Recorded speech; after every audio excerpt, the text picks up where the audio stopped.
Revolution and Represent 107.3 FM. My name is Tariq. Now listeners, you may remember not too long ago we had a spoken word artist by the name of Sully Breaks. Came down, dropped a live session, and a lot of you were excited about that. I was excited this morning when I opened up a package, had no idea what it was. Opened it up, put it in the player, pressed play, and it totally blew me away. It's his brand new piece from his brand new The Dorm Room EP. I'm gonna have to let spoken word do what it does best and let it speak for itself. Brand new Sully Breaks.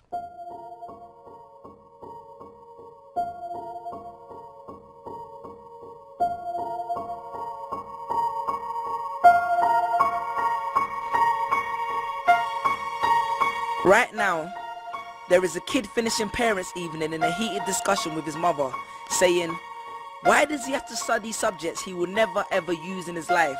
And she will look at him blank-eyed, stifle a sigh, think for a second, and then lie. She'll say something along the lines of, you know, to get a good job you need a good degree, and these subjects will help you get a good degree. We never had this opportunity when I was younger. And he will reply, but you were young a long time ago, weren't you, Mum? And she won't respond, although what he implies makes perfect sense, that society's needs would have changed since she was 16. But she will ignore him, grip his hand more sternly, then drag him to the car.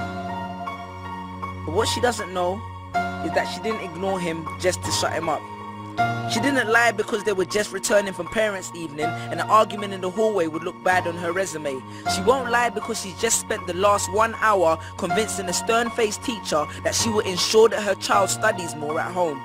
No, she will lie simply because she does not know any better herself. Although her whole adult life she has never used or applied Pythagoras' theorem, pathetic fallacy, and still does not know the value of x, she will rely on society to tell her that her child, who has one of the sharpest minds in the school, is hyperactive, unfocused, easily distracted, and wayward. Students, how many equations, subjects, and dates did you memorize just before an exam never to use again? How many A grades did you get which were never asked for when you applied for a job?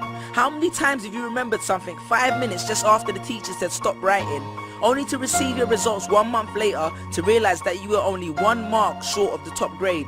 Does that mean remembering 5 minutes earlier would have made you more qualified for a particular job? Well, on the application form it would have. We all have different abilities, thought processes, experiences and genes. So why is a class full of individuals tested by the same means? So does that mean Sherelle thinks she's dumb because she couldn't do a couple of sums? And if this issue is not addressed properly, it then becomes a self-fulfilling prophecy. Then every school has the audacity to have a policy on equality. The irony. Exams are society's methods of telling you what you're worth.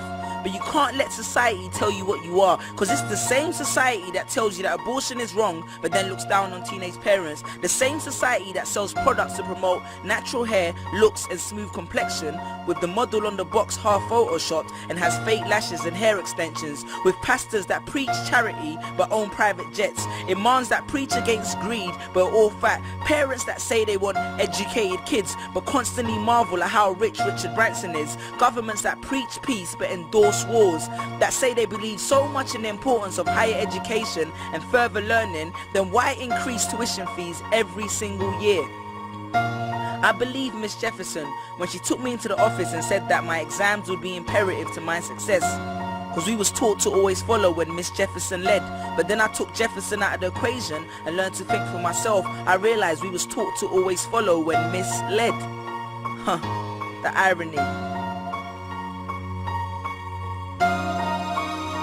Test us with tests, but the finals are never final, because they never prepare us for the biggest test, which is survival. And what I suggest is fairly outlandish, so I do not expect everyone to understand this, except for the kids who knows what it feels like to be worth no more than that D or that A that you get on results day, and the ones whose best stories were never good enough for the English teacher, because apparently you missed out key literal techniques, did not follow the class plan, and the language was too informal for him to understand. But then he'd reference Hamlet and Macbeth, and you'd fight the the urge to express your contempt by partially clenching your fist with only your medius finger left protruding in the middle of your hand, and then asks if he was aware that Shakespeare was known as the innovator of slang, or the kid at the back of the class who thinks, why am I studying something that doesn't fuel my drive? But then when confronted with a maths problem, his eyes come alive. So this one is for my generation, the ones who found what they were looking for on Google, the ones who followed their dreams on Twitter, pictured their future on Instagram, accepted destiny on Facebook. This one's for my failures and my dropouts, for my unemployed graduates, my shop assistants, cleaners and cashiers with bigger dreams, my self-employed entrepreneurs, my world changers and my dream chasers, because the purpose of why I hate school but love education was not to initiate a worldwide debate, but to let them know that whether 72 or 88, 44 or 68, we will not let exam results decide our fate. Peace.